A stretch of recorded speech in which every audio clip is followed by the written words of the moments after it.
An anonymous Twitter user has leaked 3Commas API database. Now, they've obtained around 100,000 API keys belonging to users of the crypto trading service, and say that they're going to be publishing these keys randomly over the upcoming days. Now, this is after 3Commas claimed that users who were previously hacked were victims of phishing attacks, and we spoke about this here on the show. So, Will, I'm going to toss it off to you. I don't know if you remember, but 3Commas came out and said, hey, all you guys who are getting hacked, you must have been phished. There's no problem on our end. Now we learn that there has been a breach and there's a hacker out there who's going to publish these keys. What do you make of this? What do we need to be aware of as these are published over the next days?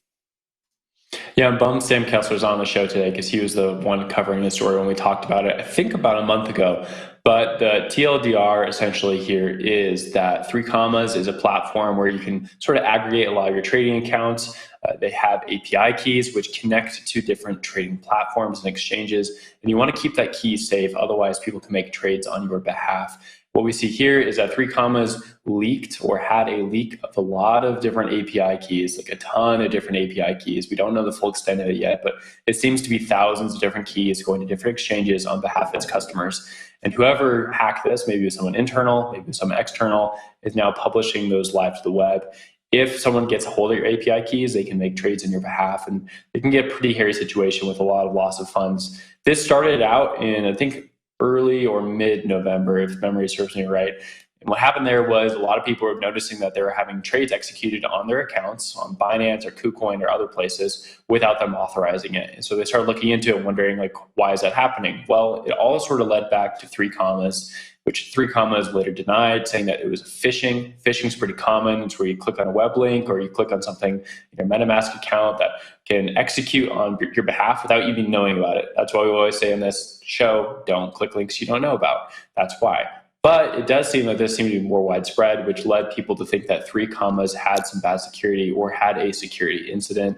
And that has led to yesterday's tweet from CZ, the CEO of Binance, saying, hey, 3Commas is a problem. If you're working with 3Commas, make sure to swap your API keys out and make sure your account is safe. Wendy, I want to throw this one over to you, though. You're a trader and you actively use a lot of these different products and platforms, which I don't. So I'd love to get your thoughts on the fallout from 3Commas.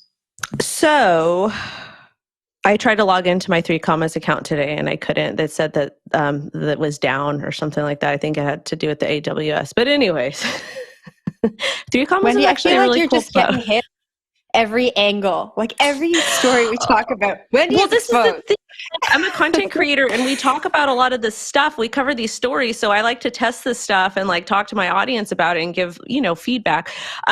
So like, and then again, the money, if I lose anything, like I made sure to swap, like do all the API things yesterday, but it was a really cool platform because you're able to kind of use bots to trade for you. Some people that aren't necessarily the best traders, this is a tactic that they use. I think KuCoin and some other crypto platforms, they have the grid bot trading, et cetera. But one of the interesting things, like this is very sad that it happened. And one of the interesting things that I want to bring up, and I forgot to post earlier for you guys, but Alameda Research actually invested $3 million in 3Commas trading platform. And this was done on this was announced by CoinDesk on November 3rd of 2020. And I just think it's very interesting timing that all of this is happening. I'm not saying that there's a direct link to the leak via Alameda, but at the same time, it is something that we should bring up and talk about because nothing is impossible at this point. Will? Yeah, I'll sang it again. I think we should definitely bring up some tweets from the CEO of 3Commas, Yuri Sorokin, who said that there was no internal actor from their investigation who leaked any of the data. The thing is, we don't have a lot of trust in this moment because this has been talked about for about a month, and 3Commas over and over again, including to CoinDesk reporters, denied that there was any sort of actual leak of data. There had been any breach of security. They kept saying it was a phishing error. And just based on the amount of API keys that are now floating out there, it seems unlikely that they didn't know about this. We still need more reporting about this, of course. We don't have anything on the record about that. But just looking at the statements they give to CoinDesk, looking at the actual depth of the breach, you should say, and then looking at these tweets here, you start to scratch your head a little bit and things don't really add up. Jen, I'll throw it up to you. Yeah, why in this industry, and I guess other industries too, are leaders so quick to deny, and then turn up with egg on their face like a few weeks later when we have more information and we can see that actually whatever they're saying was not the case? I feel like it's just such a better strategy if you don't know something to say that, and to let your customers, your audience know that, we don't know, we're looking into it, you will get information when we get information, instead of and I can't say that they were lying. Maybe they really did think it was a phishing attack, but instead of being so quick to react, I don't know, Wendy, if you have anything to add there.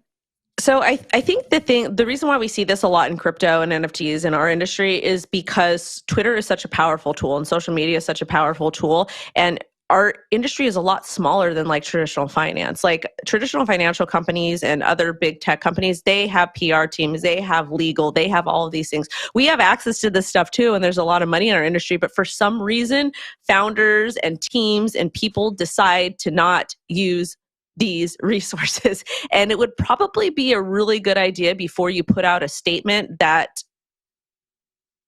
you check with these people. Like it's always mind blowing to me because I do consulting on the back end and I'm like, do you have legal? Do you have, CPA? Do you have like all like PR? Do you have these people? Like, no, we hired this random person from blah, blah, blah to do. And I'm like, what? Like, so that's always the first thing we recommend is like, you should get things sorted. Like it's okay to operate in a true decentralized economy, but have somebody help with PR. PR is super, super important.